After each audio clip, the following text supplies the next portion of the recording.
Welcome back to Quantum Comic. Today we descend deeper into Gotham's underbelly with Absolute Batman issue number 2, The Zoo, Part 2. This chapter expands Bruce Wayne's origin, escalates his war on the Party Animals gang, and exposes fractures and alliances as Alfred's loyalties get tested. Before we plunge into shadows, make sure you've hit subscribe and toggled the bell. You won't want to miss these breakdowns. Alright? Suit up. Let's leap into the abyss.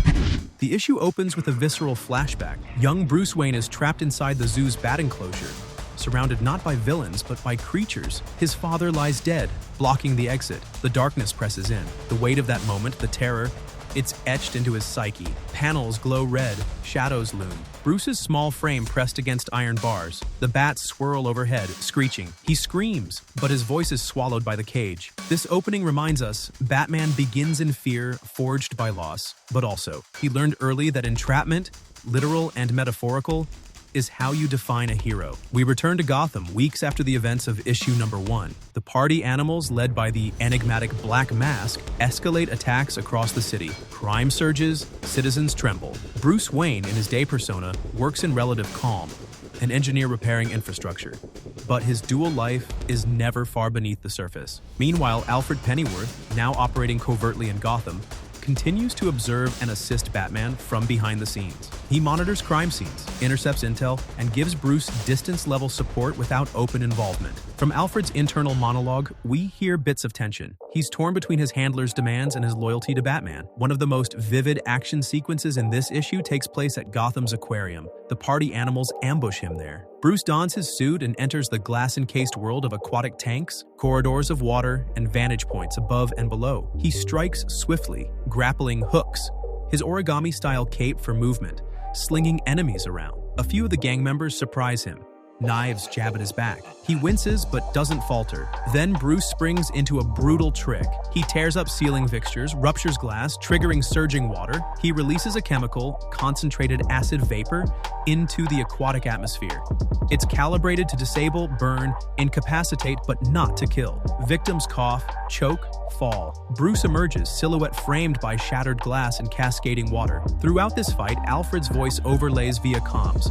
Tactical observation, strategy, warnings. Batman's movements are precise, cold, unflinching. Following the fight, we shift to Bruce's hidden operations. Alfred has discovered that Bruce's safe houses throughout the city form, when mapped, the silhouette of a bat. It's as if Gotham itself is his body, every corner a nerve. We see interiors, steel rooms, computers, weapon caches, surveillance gear. Bruce reviews maps, surveillance feeds, wiring, patterns of the Party Animals' strikes. Every move is plotted in advance. Bruce knows an attack is coming. He stages defensive measures. Soon, Alfred's secret protection is stripped away. The Party Animals discover one of Bruce's bases, the empty shell of a skyscraper. The gang mobilizes to overrun it. Alfred watches events unfold via CCTV, battling loyalty, mission orders, and despair. As the gang swarms the tower, Bruce springs his trap. He's already evacuated most personnel. He triggers bombs strategically placed on upper floors. Explosions tear away structural sections. But in doing so, the building's silhouette, negative space among ruins, forms the shape of a bat cowl. 2 gouts of flame form eyes. The explosion sends shockwaves through Gotham. It's dramatic, symbolic. When Bruce fights back, he sculpts the city itself into his symbol.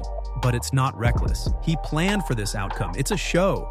A warning. Switch now to Gotham's political front. Martha Wayne visits James Gordon in the hospital. Gordon was wounded in prior attacks. They share quiet grief, history, and the anxiety of a city under siege. Martha and Gordon have old ties. Gordon laments how crime escalations weaken his mayoral cause. He hints at power plays, resignations, shifting ballots. Martha, worried for Bruce, asks how her son is holding up. Gordon can't say. Bruce is remote, closed off. Martha returns home. Bruce's absence, his silence, echo between walls. He's sealed off from her, locked behind memories. One of the most striking moments, Bruce attends a poker game with his childhood friends. In the Absolute Universe, Edwin Nygma, Oswald Cobblepot, Harvey Dent, and Waylon Jones are his longtime pals, even as adults. Bruce doesn't come to play Human, he comes to probe.